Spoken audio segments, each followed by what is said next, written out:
that we'll be on our knees. Maybe it means that we'll never please. Maybe we have crooked ass teeth even a lisp when we speak. Maybe when we drink we get red on our cheeks. And maybe we use hella napkins when we eat. And maybe we don't have a perfect American dream, but I don't know what it means. But I know who I am. So ask me again and I'll tell you. Who am I, you ask? My name's Ethan Kim and I stand on my business. Soap, sponge, scrub, clean. Yo, I hand wash my dishes.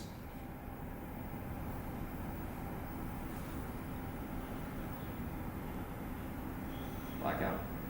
Hold. Blackout. Shoosh. Everything was black. Music. Allow me to reintroduce myself. Music. Starts playing in the dark. Allow me to reintroduce myself. My name is Hove. Hove is where the lights come on. And the dishwasher, and that's where the dish goes. And that's where you see the dishwasher. When does it go to Ethan Kim?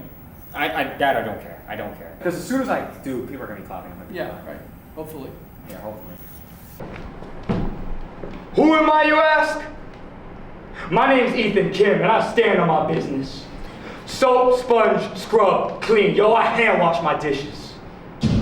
Oh. Allow me to reintroduce myself. My name is Hove.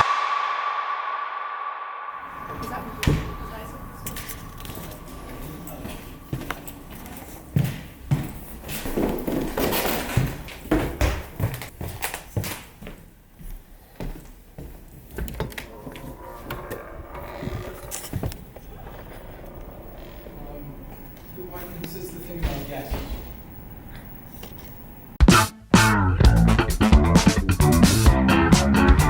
What's up? My name is Ethan Kim. I'm a senior at UNC Chapel Hill, and I am the writer, actor, co-director, producer, marketer, and co-stage manager of The Dishwasher. How y'all feeling, man? Any more guests, everything goes well.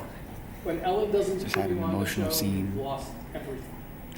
4 years ago, man, I was working on this. Now it's literally the exact time, 4 years later. Doing something a lot bigger, as y'all can see. I'm here. I came off. Real quick.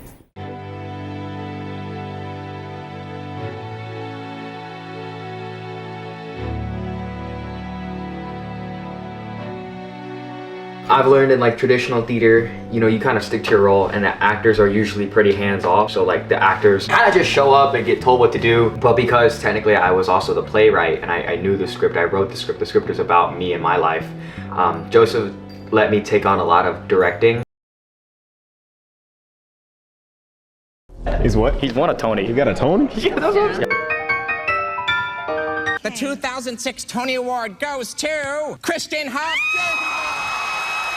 Christian Hoff wins his first Tony Award for his compelling portrayal of Tommy DeVito in the musical Jersey Boys. What does the Tony man think of Ethan's show tonight? Oh my goodness, well, we were just talking about two winning combinations that usually paralyze a mere mortal. Intention and potential. He had to choose to take this show and this intention by the horns because that took vulnerability and that cost. And that could have paralyzed the regular guy. And Joseph right here. I'm Joseph Meagle. I'm directing Dishwasher, and I've been Ethan's teacher for the last 3 years. I think you're holding a little too long. He takes the potential.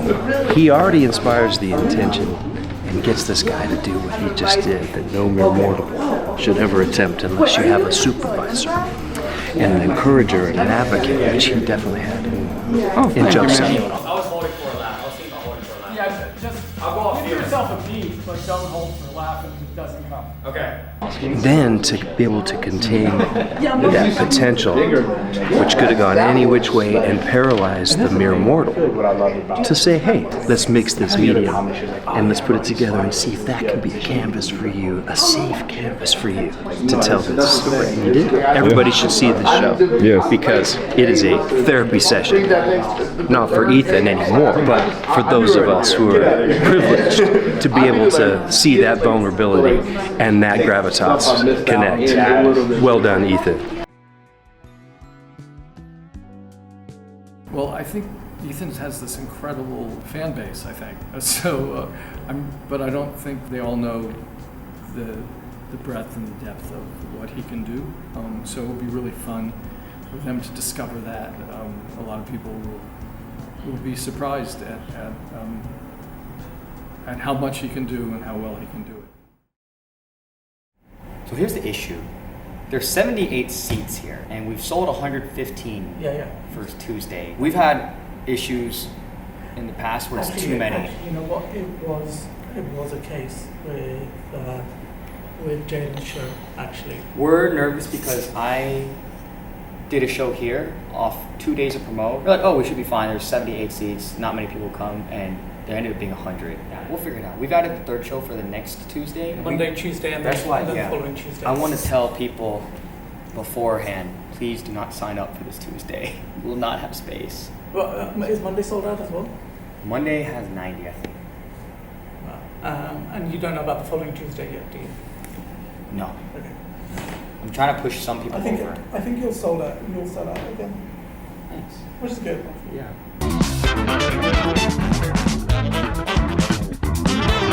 I think there are two sides to this. So the comedy and then the dramatic parts. And I think the dramatic parts were really emotionally draining. Hey. How you feel about the performance? Oh, I was good. I didn't get sick. I cried, bro. Like dead ass. Best show I've ever seen in my life. Not even close. Not even close. Truthfully. That's what I'm saying. I was crying. I cried 3 times, bro. I think that's just the most I've ever seen him vulnerable.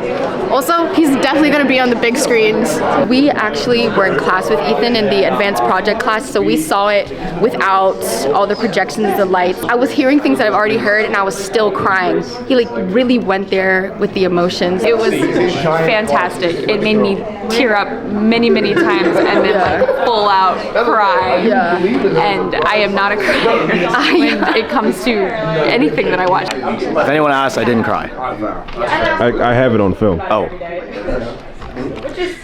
Gotcha. He continues to dig deeper into authenticity and authentic emotion and vulnerability. It's the toughest thing to get to, is to be truly open and vulnerable about real personal stuff. Because I'm talking about some serious stuff about my family. You know, I don't know if you've ever seen your parents on their hands and their knees for someone else, but it's hard to look at. And so we rush over to help her. I'm like, Mom, get up, I can get the stains out. And Jacob could cook dinner. I mean, why are you always cleaning up someone else's mess? Everything's real, so like everything has happened to me. And so it's not like it's a story that's not mine, and then I have to get into character. Like, this is part of my life. I'm already in character. The auto monologue, really great. Yeah, I'll be working on like the acting techniques to like actually get into it. I figured out how to really like, even in rehearsal, because I'm like, normally I turn up when it's actual performance, but I'm like, I need to practice how I'm going to perform. Yeah, we're having a little confab in the room. Yeah. So just you guys. I've got to grab something to eat. Okay.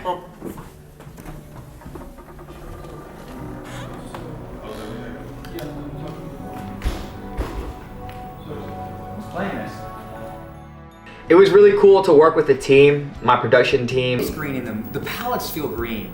Like when he says, in another life I'd be doing laundry taxes. Yeah, there's kind of like a green neon. It's sort of like in like a Korean. Was that green Korean? Korean. What is green? Oh, I think it's green. I need to. Naveed, Xavier, Quinn, they were all beasts.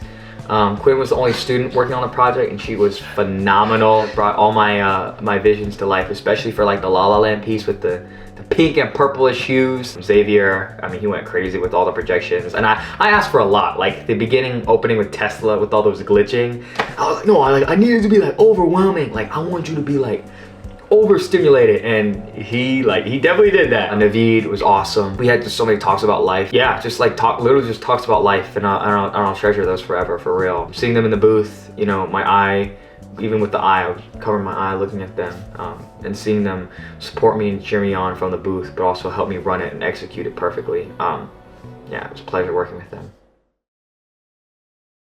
One more. Yeah. To like conclude it off, what's next? What's the future plans? Where do you see the career going? I think, you know, like I talked about working those 8-hour days, 9-hour days, and feeling like it went like this made me realize that this can be a really like joyful thing and fulfilling thing if I pursue like something in creativity. And you know, so much about my show is about following your passion, your heart. And you know, I talk about my friend Carson in the performance, who, you know, unfortunately passed away. And you know, I think he'd be proud of like what I've done today, and I think he'd want to see me keep going. And I think so many people want to see me keep going in terms of my creative endeavors. We're gonna try to sell this show, or not, you know, not actually sell it for monetary gain, but you know, pitch it. I want it to get picked up. I think there's a market for it. I hope there is. But other than that, I'm just gonna keep writing, keep working, maybe tune it up. Working on creating a kit for this. This documentary will be part of it, and then yeah, working on stand up, putting my name out there, getting my name out there. More to come in the future. Kirby Korean. Bye. Hey, give it up, give it up, give it up, give it Come up. on, man. 18. Penis. Penis. It's My a bad, penis. my bad, my bad. All right, I'll cut this off. Bye.